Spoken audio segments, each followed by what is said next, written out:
Hi, I'm Mark Elias. Welcome to a special segment of 30 Minutes to Better Health.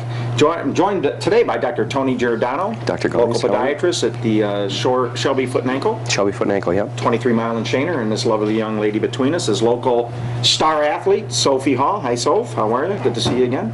And today's special segment, it's summer here. Shelby Township has some very special teams coming up. Dr. Giordano, we had talked off camera, and that's one of the reasons we're here. We're going to talk about ankle and foot injuries in relation to softball and baseball. And Sophie, last year was on the district champion state finalist. Actually, they finished 8th in the state Shelby Township All-Stars, 10U.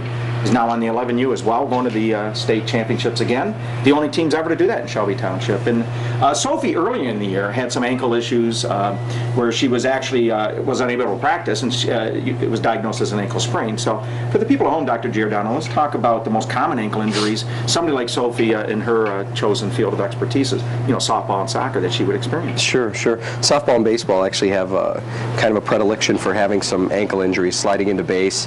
The bases are now fixed to the ground, so someone, if they don't slide properly or just running in improper shoe gear. But typically what it is it's an inversion, or what we call an internal ankle sprain, just kind of turning in, and the 3 ligaments on the outside of the ankle are very susceptible to an injury at that point. Usually they get stretched, but they can frankly tear, and after that there's usually pain and swelling, and the associated symptoms with an ankle sprain: inability to bear full weight on the ankle, and the treatments associated are typically rest, icing, compression with ACE wraps, elevation, staying off the ankle. A lot of times we'll do physical therapy afterwards, and wearing an ankle brace for a little while, some period of immobilization. Every now and then we have to surgically repair these in professional athletes like this young lady. Well, that's in the future. Tough kid. Yes. Tough kid right here. How do we know when it's something to a point where maybe they need to see somebody like you or a professional? Yeah, usually if that injury occurs, they'll know. I mean, there's a very kind of a sense of instability of the ankle. You're not able to put full weight down. You feel like it's going to roll over on you. The clinical exam will show point tenderness when I'm kind of palpating and feeling those ligaments, and then an MRI can be done, an examination to look at the soft tissue, and it'll show 1 or 2 tears or stretching of those ligaments on the outside of the ankle, and that's how we know how to grade these things as a type of how severe they are. How's it feel now, so? It's better. It's good. Are you ready? You ready for states? Yeah. You sure you're ready? Looks like it. Yeah. Yeah, this kid's ready, trust me. Dr. Giordano, we're going to go on to another condition. Thank you. Thanks, Sol, for again being with us on 30 Minutes to Better Health. And thanks for being here.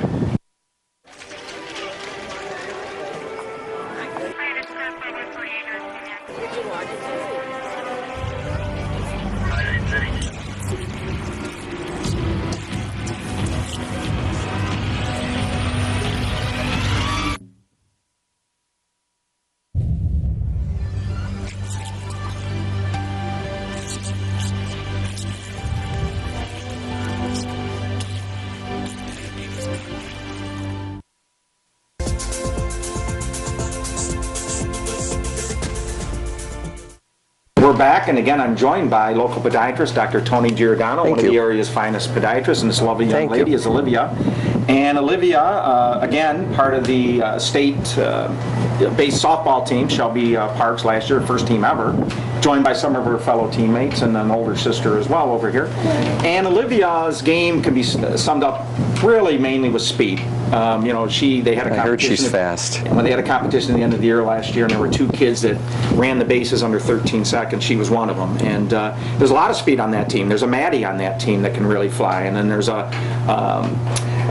Sarah can move. We have triplets on the team. Anna, Lily, and Jilly. They all can run. There's another Olivia. So same genetic code. Yeah, there's a lot of speed on this team. And but with speed, you need hitting too. There's a Bailey. I'm looking right at her. She can hit. Sammy and Haley as well. So it's a well-rounded team. They're well coached. Coach Bob, Coach Scott, Coach Dennis, pretty remarkable outfit. And again, we're expecting things this year even bigger than last year. But Olivia came to you, actually. She did. She's my patient. Yes. And her sister said you were her favorite doctor as well. Thank you. Thank you. On the way here. who has seen you as well.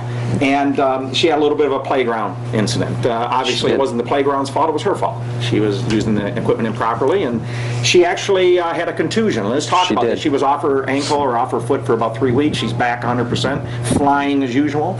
So, Olivia, tell Dr. Giordano where you were hurting before, and Dr. Giordano take it from there. Right here. Right there. Well, that was great, thank you.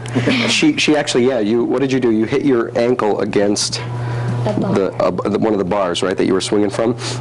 So that's a pretty common injury. A contusion is nothing more than striking a part of the bone, and the bone can become bruised underneath. It can be a very painful type of injury. And she happened to hit hers right over her growth plate. The interesting thing about skeleton of a person before they're 15 and 16 is we have these growth plates where our bones get longer as we're growing, and that area it's not a fracture, but it's sort of almost like a fracture. It's a soft area, and the growth plates are kind of susceptible to a special type of injury when they get hit, or when someone sprains, they can fracture in very odd ways. So she happened to just have a combination of a bone bruise right over her growth plate, and I'm amazed at how quickly she's come back. It just goes to how good an athlete I think that she is. She sprung back from this very, very quickly.